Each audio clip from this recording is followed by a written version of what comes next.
Welcome to Mia's Stories. Make sure to subscribe to never miss an update, and a lucky chance to video chat with me. Jennifer Carlson still missing, blared the headline. It circulated in print, on the airwaves, and on local TV channels. The general consensus: the young girl had likely been abducted and met a tragic fate. Bill Potter reached his breaking point. The relentless flow of grim news reports and pessimistic commentary became unbearable. "I can't endure this much longer," he mused. "I need to escape. Why couldn't people just let her be?" Bill's emotions welled up. First, a hint of moisture in his eyes, then a tingling sensation, eventually escalating into tears streaming down his face. "Why am I so sensitive?" he wondered. Sad movies, distressing narratives, missing children, each one had the power to evoke his tears. Bambi, Dumbo, he reflected. People watch, and I cry. "Perhaps a drive will ease my mind on this pleasant evening," he murmured to himself. So, he prepared, transforming into Jenny, his feminine alter ego. After scrutinizing himself in a full-length mirror and then a smaller one, he deemed his appearance convincing. 20 minutes later, Jennifer Potter navigated through a less affluent part of town when an impulse led her to turn onto a narrow street. Midway up the street, she spotted a figure of what seemed to be a lost child huddled near a stairway. Jennifer decided to investigate, parking by the curb and asking, "Hey, are you okay? Can I help you?" The child dashed towards the car, pleading desperately, "Please, help me escape from those awful men. They want to hurt me." Jenny swiftly opened the car door, allowing the child to enter. She sped away, navigating a series of turns, constantly checking the rearview mirror for any signs of pursuit. When she deemed it safe, she pulled into a mall parking lot and positioned the car to examine her young passenger more closely. The child stood at about 4 feet 8 inches tall, with long blonde hair, blue eyes, clad in a slightly torn blue dress. "By the goddess, you're the missing girl!" Jenny exclaimed. "Some bad men took me from my mommy. Can you help me get home, please?" "I promise I'll behave," the girl pleaded. "Don't worry, dear. I'll do everything I can to help you," Jenny reassured, rummaging in her purse for some tissues. After a few moments, she handed the girl the tissues, instructing, "Blow your nose. Now, what's your name, little girl?" Jenny asked, gently wiping the girl's face with a lace handkerchief. "I'm Jennifer Carlson. My mommy calls me Jenny," the girl replied, confirming Jenny's suspicions. "Perfect," Jenny thought to herself as she drove back to her apartment. "I've got a kidnapped girl half the city is searching for in the car, and if I get pulled over, it's serious trouble with a capital T and B." Continuing her cautious journey, Jenny engaged in conversation with Jenny, gradually guiding her back to the apartment. "You know, Jennifer, my name is also Jennifer, but I spell it Jenny. How do you spell your name?" "Jenny. I'm named after my mommy's mommy," the girl explained. "That's lovely," Jenny replied, guiding the girl to his apartment. "Oh dear," he thought, "my place is quite masculine. How do I explain that?" Various concerns flooded his mind. What should I do next? Should I contact her parents? Should I let her stay overnight? Is she injured? Maybe a hospital would be safer. But I can't just leave her alone. What's the right thing to do? Kneeling down to Jenny's eye level, he asked, "Jenny, how old are you?" "I'm 8 years old. I'll have a birthday soon. Maybe I can convince Mommy to invite you," she suggested. "We'll see. Now," he said, rising and opening his front door, "I need you to behave like a grown-up, okay?" Extending his hand to her, he added. She gazed up at him, taking his hand, and replied, "Okay, I want to trust you. I do like you." Leading Jenny into the living room, Jenny pointed to a couch and asked, "Are you hungry? How about some grilled Swiss cheese sandwiches and a cup of hot chocolate with a marshmallow? Sit there, and I'll prepare some for us, okay?" "Okay," she agreed. Leaving the room, Jenny thought, "I've given her an opportunity. The door's unlocked. She can leave and report me to the police anytime she wants. Oh goddess, I hope she trusts me. You know I would never harm a child." He put milk on the stove to heat for the chocolate and found enough Swiss cheese for 4 sandwiches. Soon, There was a plate of sandwiches and 2 cups of hot chocolate. "Please, let her still be here," he silently prayed. Entering the room, he was pleasantly surprised to find her seated, engrossed in something on the television. "Here you go, my lady, a meal fit for royalty," he remarked, amused by the ironic phrasing. Setting the plate before her, he observed as she eagerly grabbed 2 sandwiches, expressing, "Thank you very much. I was really hungry. Those bad men didn't give me much to eat." "Okay, Bill, you've landed yourself in quite a predicament. What's the next move?" he pondered, watching her devour her meal.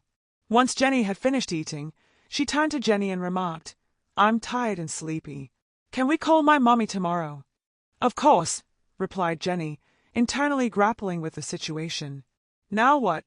She's not naive. She can distinguish between male and female. "I don't have any nightwear in her size, but I do have a pajama top that might fit. Why don't you get ready for bed? I'll sleep out here on the couch." "No, please don't leave me alone," Jenny pleaded, almost shouting. "Goddess, what should I do?" Jenny beseeched internally, feeling the weight of the decision. A realization struck him. She deserves to know the truth. Let her trust you. Let her decide for herself. Tell her. Sitting beside Jenny, Jenny began. "Jenny, I don't want to deceive you in any way. I'd be dishonest if I didn't tell you the whole truth." He proceeded to explain that he was a man, a crossdresser, and he couldn't stay with her all night. Using terms she might understand, he conveyed the situation, and she seemed to grasp it. "So, I'll let you stay in my room tonight, and I'll sleep out here on the couch." She looked at him with wide, blue eyes and asked, "When you wear a dress, aren't you a lady?" "Yes, in a sense," he answered. "Will you wear a nightgown tonight?" Jenny inquired. "Yes, but I shouldn't be in bed." He trailed off. "Please," Jenny pleaded. "Well, Bill, you're sticking your neck out even further, making it easier for the executioner," he thought. "I'll get ready for bed, then you go get yourself ready, okay?" "Okay," she agreed, rather cheerfully, still fixated on the TV program. Jenny headed to the bathroom, undressed, took a quick shower, and wrapped herself in a towel before searching for a nightgown for herself and a pajama top for Jenny. After drying off and applying powder, she dressed in a white lacy nightgown, a clean white nylon bra and panties, sea green slippers, and a robe. Tying her hair up in a high ponytail, she returned to the living area and announced, "All right, young lady, it's bedtime with no excuses. Jenny, can you help me undress? I can't reach the buttons on my dress," Jenny requested. "Please." "Well, okay," Jenny acquiesced. "Jenny, you look really pretty. Do you have, well?" Jenny hesitated, unsure of what to say. "No, silly, I don't have a, well, boyfriend. I like girls, pretty ones, like you'll be in, 10 years, Jenny replied with a laugh. Sitting on the sofa, she gently pulled Jenny close for a hug and then turned her around, saying, "Now, let's get you ready for bed." Jenny unbuttoned Jenny's dress, removed her slip, and then helped her out of her Mary Janes and anklets. Jenny, now only in a training bra and panties, was guided to the bathroom. "I'll run you a bubble bath." "Okay." Jenny decided she could wash the girls' clothes so they would be clean in the morning. After filling a quarter of the tub with water, Jenny poured in her scented bubble bath and instructed Jenny, "I'll close the door. You can take off your bra and dirty panties. Toss them out to me, and I'll wash them for you." Following her directions, Jenny tossed out the panties and closed the door. Within moments, Jenny could hear the splashing sounds of someone enjoying a bath. She quickly tossed the clothes into the washing machine, knowing they would be clean by morning, and she could iron the dress and slip then. As she returned to the bathroom area, she heard a plaintive cry. "Jenny, wash my back for me, please." "Great. Wait until she tells her mother about this. I'll be accused of being a child molester," he thought. "Honey, can't you do it yourself?" he asked, anticipating her response. "Please, Jenny." He entered the bathroom, knelt by the tub, and proceeded to wash her back. Surprisingly, he found himself enjoying her company. Taking care, he washed her all over and, when finished, helped her out of the tub. After patting her dry and applying scented talcum powder, he helped her into the pajama top, chuckling at the amusing sight. Leading her to a mirror, he showed her how she looked, and she started giggling like a happy little girl. Guiding her to the bedroom, he pulled down the covers and said, "You get into bed, and I'll be just outside on the—" "No, you promised." "Please," Jenny interrupted with a frown. Jenny sighed. "All right, a promise is a promise." He tucked her in, gave her a kiss on the cheek, and Jenny grabbed him, giving him a big hug. "You are the bestest transvestite. I love you." "Oh goddess, I sure hope things work out tomorrow," Jenny thought as she hung up her robe, walked to the bed, removed the slippers, and slipped in beside her young, albeit temporary, charge. "Oh goddess, great mother of us all, please keep safe all who dwell under this roof. Guide and protect me and the ones I love, especially give the little one here your blessed protection. So mote it be." Jenny followed a different path from most people. She had embraced the pagan way as a teenager and honored the goddess mother. Turning to her, he saw she was fast asleep. Jenny lay there contemplating her past. Alcohol at 12, attempted suicide at 14 and 16 due to her identity, painkillers and depressants at other times. Then, a revelation occurred, a book on paganism. All these years, she had harbored shame for what she was, a pervert, a sinful less than normal human. One small sentence, "And ye harm none, do as ye will." She realized she was different, but so was everybody else. All those drugs, alcohol, suicide attempts were harming her. If she had succeeded, she would have harmed her parents. So many other revelations came to her, and now this. This lovely little bundle beside her, she felt so much responsibility for. She cuddled up closer to her, not wanting to let go. Morning arrived too quickly. Jenny glanced at the small figure beside her, then recollected the events of the previous night. "Oh goddess, in the light of morning, may everything unfold smoothly," Jenny murmured as she rose from bed, slipped on slippers, and donned a robe. Her first task, as always, was to light an incense stick as homage, jasmine being the scent of choice. "Blessed be. I light this in your honor, goddess mother. I pledge to uphold the rede and strive to excel in all my endeavors, now and always. So mote it be, honored one." Turning her attention to Jenny, Jenny proceeded with her morning routine. Eventually, they sat together at the table, enjoying breakfast as if they had known each other for years. Jenny chatted animatedly about school, friends, and family, while Jenny marveled at the amount of food the young girl consumed. Once breakfast was over, Jenny cleared the dishes and washed them. Then, she set up a cartoon program on TV for Jenny to watch while she retrieved the clothes from the washer and ironed them. "Jenny," she called out as she finished ironing, "your clothes are clean and ready. Let's get you prepared to go home." "Okay," came a muffled reply. Soon Jenny appeared in the room and, after removing the PJ top, he started dressing her. Frilly, lacy panties first, training bra next, then slip and dress. He buttoned up the back and fastened the sash, tying a big bow in the back. Next, her anklets and Mary Janes. Jenny then took Jenny to a bench and had her seated across. She straddled the bench behind her and proceeded to brush and comb her hair.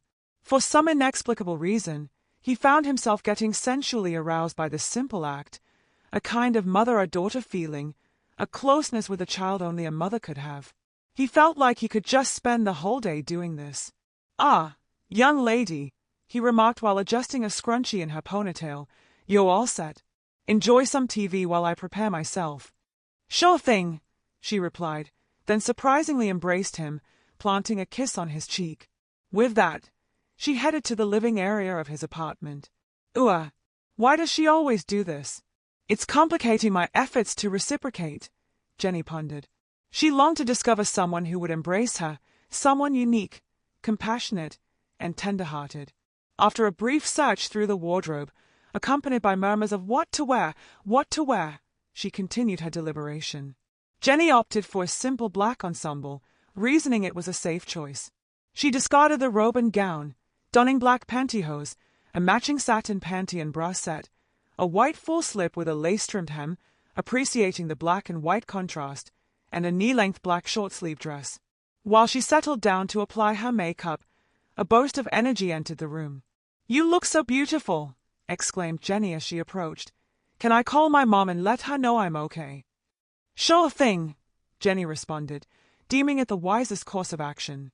The blur exited the room swiftly, and Jenny resumed her task. Just as she finished applying lipstick, Jenny reappeared, reporting, "The line's busy. Maybe she's speaking with the press or something." "All right, we'll try again before we leave." "What are you doing?" "Putting on makeup," Jenny replied. "Want to give it a try?" "Can I, please?" Jenny responded, her face beaming with a big smile. Soon, the girl had a touch of blush, lipstick, and a hint of eyeshadow. "There you go," Jenny said with a smile. "You look like a grown-up now." Jenny's second-to-last action was to adorn herself with a silver chain bearing a silver labris, a double-headed axe, the symbol of the goddess, around her neck, tucking it into the front of her dress. Slipping into her 2-inch black pumps, Jenny attempted to contact Miss Carlson once more, but encountered only a busy signal. "Looks like we'll have to head home without calling," Jenny informed Jenny, guiding her out to the car, opening the door, and helping her inside. Once Jenny settled into her seat, ensuring the seat belts were secure, they set off for Jenny's house. With Jenny's guidance, they soon arrived at the mansion. Passing through a pair of wrought iron gates, Jenny beheld a house reminiscent of the old Southern plantation era, a white 3-story structure with blue-shuttered windows, a front portico, and imposing chimneys on either side. "There's my mommy's car," Jenny exclaimed eagerly, pointing to a designated parking area. Jenny parked beside a rather sleek late-model Porsche, and, assisting Jenny out of the car, she inquired, "Does your mother drive that?" Jenny responded, "No, that's Marty's. That one over there is my mom's," she clarified, pointing to a large Range Rover parked on the grass. Jenny took Jenny's hand and led her to the front door of the mansion. Just as they reached the door, it swung open abruptly, and a maid rushed out, enveloping Jenny in a warm embrace and showering her with kisses. "Eve, I'm so glad to see you. This is my friend, Jenny. She saved me from some bad men," Jenny exclaimed excitedly. "Oh, darling, wait until your mother sees you. It's wonderful to have you back," the maid replied. "Forgive my manners," she added, extending a hand to Jenny. "I'm Eve, short for Evangeline. Not Eva, mind you." Jenny warmly accepted the handshake and took a moment to observe Eve. She appeared to be in her mid-40s, with a pleasant demeanor, brown hair cut short, and kind brown eyes with hints of gold. "I'm Jennifer, or Jenny with a Y, Porter." "It's a pleasure to meet you, Eve," Jenny responded. "Now that you have her, I should probably be on my way," she added, not wanting to intrude on the family's reunion. "Oh, no you don't," Eve exclaimed, taking one arm while Jenny took the other. Together, they were ushered into the house. Inside, the house seemed even more expansive. They turned left into one room, then right into another. In this room, Jenny darted towards a woman seated on a sofa, exclaiming, "Mommy, Mommy, I'm back." In fact, there were 2 women there, one, a middle-aged blonde whom Jenny approached, the other, a striking woman in her late 20s to early 30s, with shoulder-length dark auburn hair. The blonde woman enveloped Jenny in an instant, exclaiming, "Jenny, thank heavens you're safe. I've been beside myself with worry. Are you all right? Marty, could you please check her over? Jenny, welcome home, darling." The dark-haired woman, Marty, approached Jenny and said, "Come with me, dear. I just want to make sure you're okay." She glanced at Jenny, her gaze seeming to linger on something. Jenny glanced downward slightly, discreetly tucking the silver goddess symbol out of sight. There was no need to unsettle anyone who might not understand or accept it. As Marty escorted Jenny out of the room, the blonde woman introduced herself, saying, "My name is Barbara Carlson. I'm Jenny's mother. How much of a reward do you want?" "Please, I just wanted to ensure Jenny got home safely." "I don't seek a reward for doing what's right," Jenny replied. "Oh," Barbara responded with a surprised smile, "please forgive me. I didn't mean to offend. I simply believe you deserve some form of recognition for your efforts." "I didn't take offense. I'm just relieved that she's back home safely," Jenny reassured. "Come, sit with me. and I'll explain what happened," Barbara invited, leading Jenny to a sofa. Eve returned to the room with a tray bearing 2 glasses of wine, declaring, "This calls for a little celebration." Barbara and Jenny each accepted a glass of wine, while Eve opted for fruit juice, explaining, "Jenny, I'm in recovery. Miss Carlson took a chance on hiring me when no one else would. So, no alcohol for me." "Eve, you can work wherever you want," Barbara insisted. Turning to Jenny, she continued, "Here's what happened. I'm going through a divorce, and my ex-husband is after half of my business. He's made threats." Jenny was taken and held by 2 of his associates. They were apprehended 2 days ago, but Jenny wasn't where they claimed.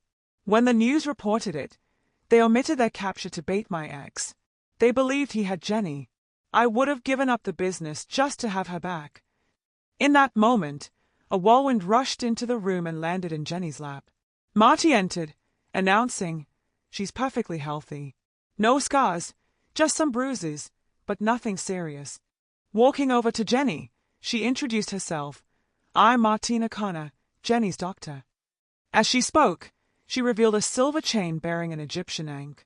"While I hold a modern medical degree, I also follow ancient practices. My name is, well, I need to be honest. I shouldn't be here. My name is actually Bill Porter, and I dress as a woman because I find comfort, relaxation, and sensuality in it. I go by the name Jenny as my female persona. I shared your daughter's bed because she needed someone to comfort her," Bill confessed. "I don't want anything in return. I just want—" "Jenny, please don't cry," Jenny interjected. "I still love you." She enveloped him in a tight hug. Bill reciprocated, holding her close and feeling her familiar tears. "Well, this is quite a revelation," Barbara remarked. "Do you have a job currently?" "No, I was laid off a month ago," Bill admitted. "I can see Jenny really adores you. I have a proposition for you. Would you be open to hearing it?" Barbara inquired with a smile. Bill nodded in agreement. "All right, Jenny needs someone to take care of her. There are times when I have to attend important business meetings. Eve is occupied with household tasks, and Jenny requires guidance. Marty lives here, but she has her own practice. What I'm suggesting is that I believe you and Jenny truly belong together. You can serve as a surrogate mother to her, prepare her breakfast, take her to school, and accompany her shopping." Bill wanted to shout yes, but was preempted by Jenny pleading, "Please, Jenny, please. I'll do anything you want. Just say yes." Barbara continued, "I can offer you a generous clothing allowance, access to a computer if you desire, and I'm confident you can help shape Jenny into the young lady she should be. I'll arrange for all new furniture, and you'll have your own room and bathroom, right next to Marty's room." She added the last part with a wink in Marty's direction. "Well, what do you say to such an offer?" If you enjoyed this story and want to show your support, please leave a like and subscribe to my channel. Also, for every comment with 69, you could have a chance to video chat with me. Thanks for your time.